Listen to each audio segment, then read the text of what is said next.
I want to bring in our team of NBC News reporters. Mike Memoli is covering President Biden, as he has been for years. Yamiche Alcindor is in Indianapolis covering Vice President Harris. Alex Seitz-Wald is following the latest rules deliberations inside the DNC. And Vaughn Hillyard is in Charlotte, North Carolina, ahead of former President Trump's rally tonight. Mike Memoli, I have to go to you to kick things off. Set the scene inside the White House.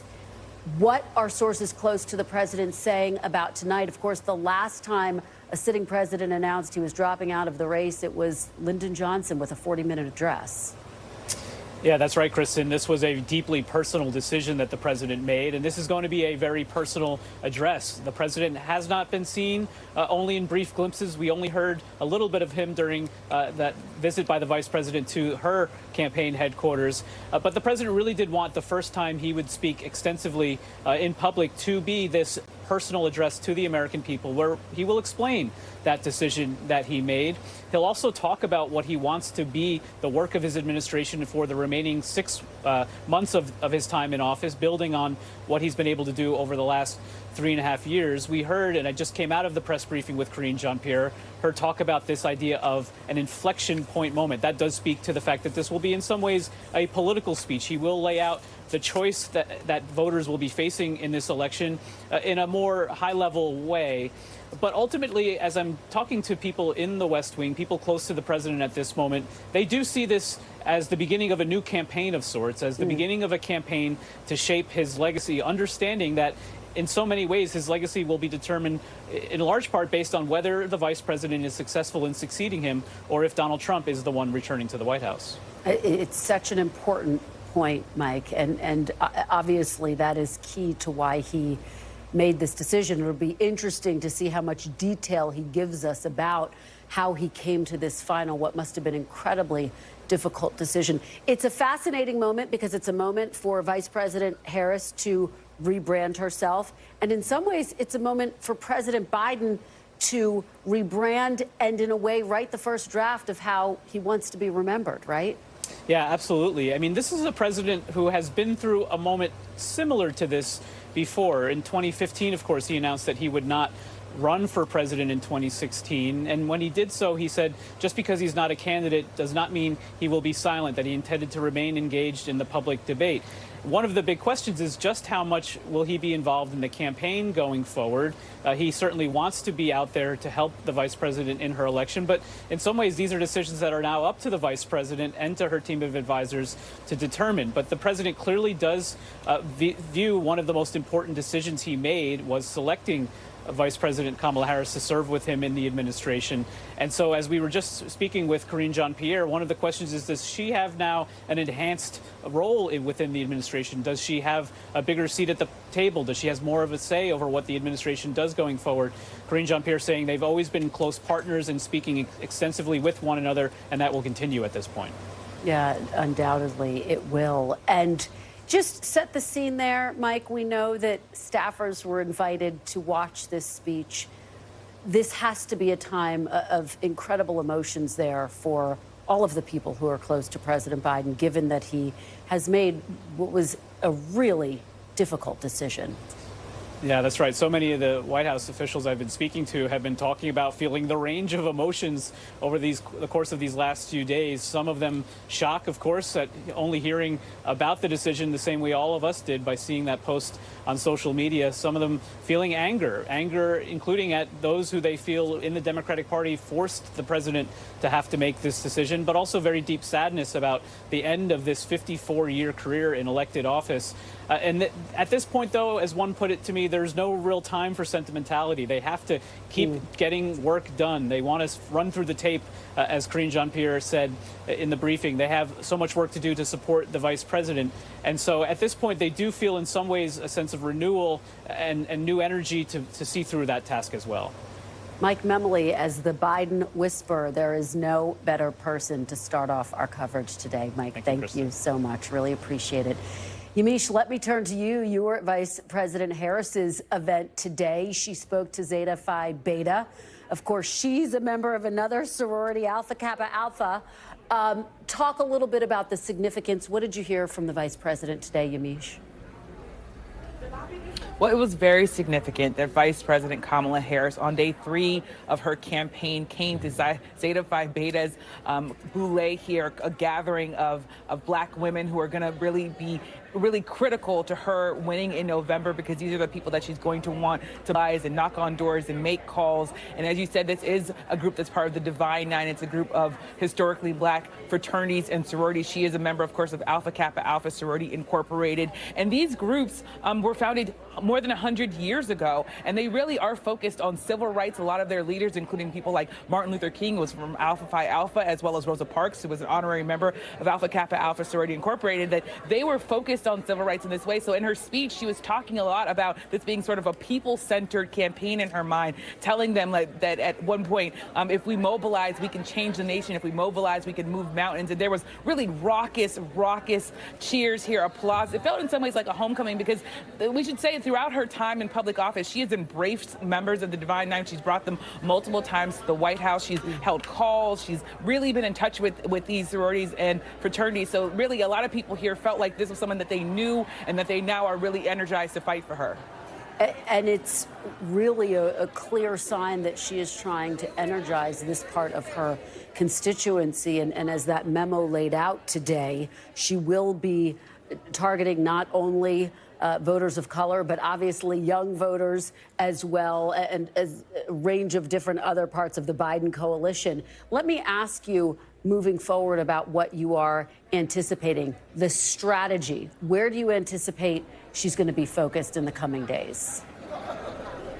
Well, that's really important, because now she has to really make up for lost time. And I've been hearing for weeks, as they were sort of quietly getting ready for the fact that she might be the top of the ticket. Of course, that moment is here now. She's going to really be focused on mobilizing African-American voters in the South. I'm told Georgia, North Carolina being key, Pennsylvania being another place.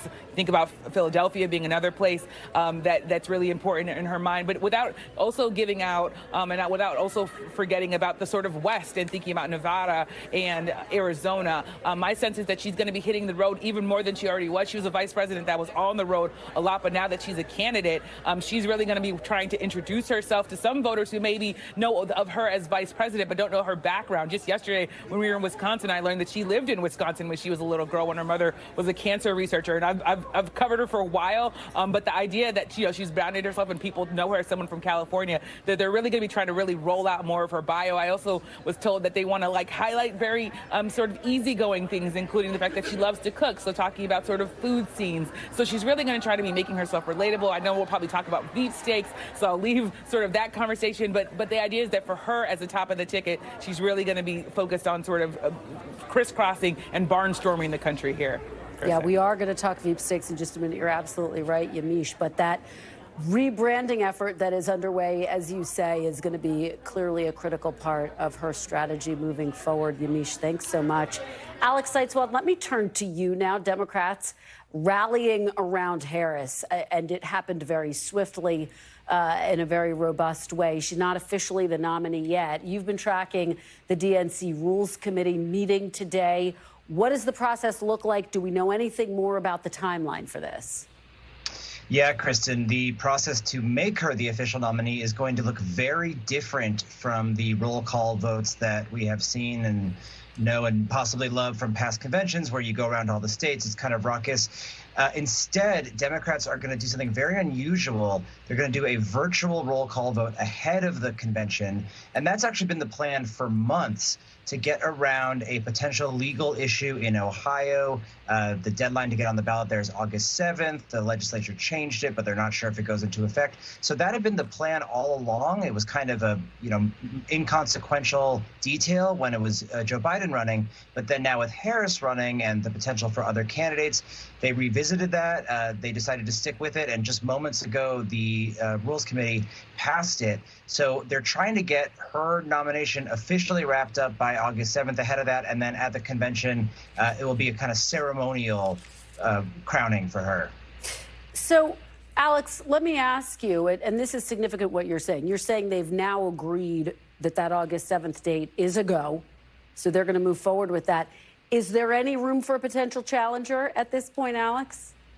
Yeah, good question. There is, but not much. If you want to run against Kamala Harris for the Democratic presidential nomination, you have just days to act. You have until Saturday to announce your candidacy, and you only have until Tuesday to get what they call threshold support. That's where you need to get 300 signatures from delegates to the convention. So you better move very fast.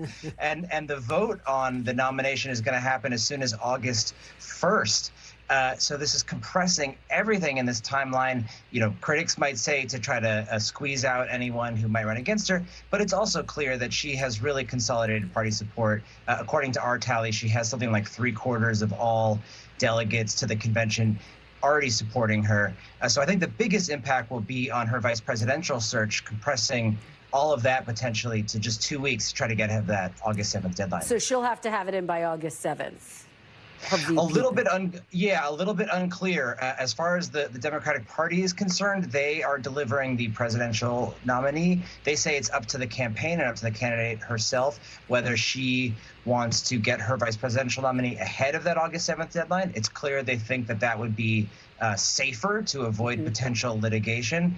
But they have written the rules in a way that give her up until the convention, which is only August 19th. So, you know, it's not an enormous amount of time. But it's clear that from what we've heard from sources in the Harris campaign and the DNC, they really want to get both nominations by August 7th. So this is going to move very, very quickly.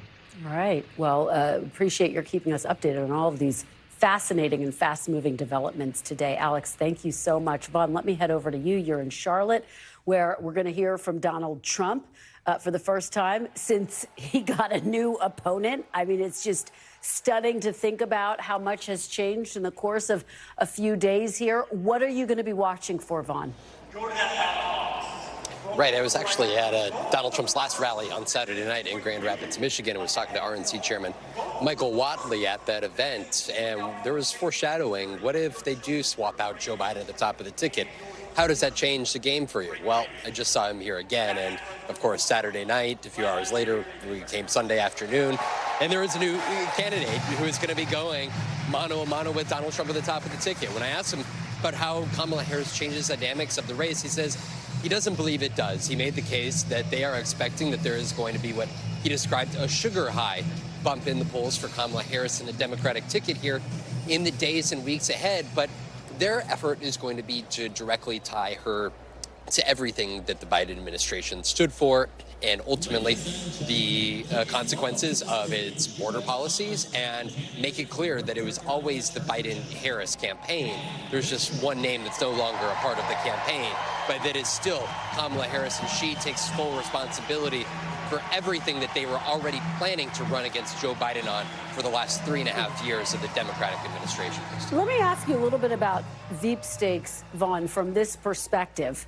When you and I were covering the RNC, part of what we were reporting on is Trump's pick of J.D. Vance. And the big takeaway is, boy, he made that decision from a position of strength. It was not necessarily someone who will help him with the electoral map. He could in certain places, but he's not going to necessarily change or overhaul the map. Now we have a Kamala Harris, her vice presidential nominee, yet to be named, but there's some real opportunity there.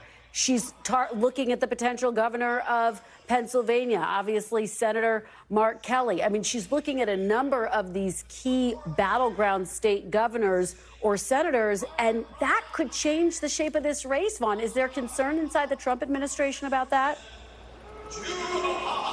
Right now, the way that, again, Michael Whatley, the RNC chairman, referenced to me, he goes, there's 7 to 9 battleground states. And just take North Carolina, where actually he was the chair of the Republican Party here in North Carolina. And if you were to pick Roy Cooper, the North Carolina governor, to be Kamala Harris's running mate, he goes, it could be a point or two, but they still feel confident about their ability to not only hold the state, but believe that it would have minimum impact around the country. Yet, when you're looking at somebody like a Mark Kelly out of Arizona, I would make the case that suddenly that is part of the extended parameters of what it would take to clinch the nomination for Kamala Harris. Of course, if you're Democrats, you believe the likes of Pennsylvania is perhaps your best pickup opportunity. But if you can add Arizona to the mix, suddenly you're getting closer to 270. And one other thing I'll throw out there, in 2022, he actually beat Blake Masters in a Senate race by 4.5 percentage points. And you could say J.D. Vance was the political brother of Blake Masters back in Arizona in those 2022 Senate races. They were both the ones that received big dollar donations from Peter Thiel, sort of that techie, sort of new right form, and he effectively was able to beat him pretty decisively. So that could make Mark Kelly rather appealing for this Democratic ticket. Well, we await this decision with great anticipation. Everything just got shaken up and very interesting. And Vaughn, Hillyard, thank you so much for kicking us off today. We really appreciate it. Thanks for watching. Stay updated about breaking news and top stories on the NBC News app or follow us on social media.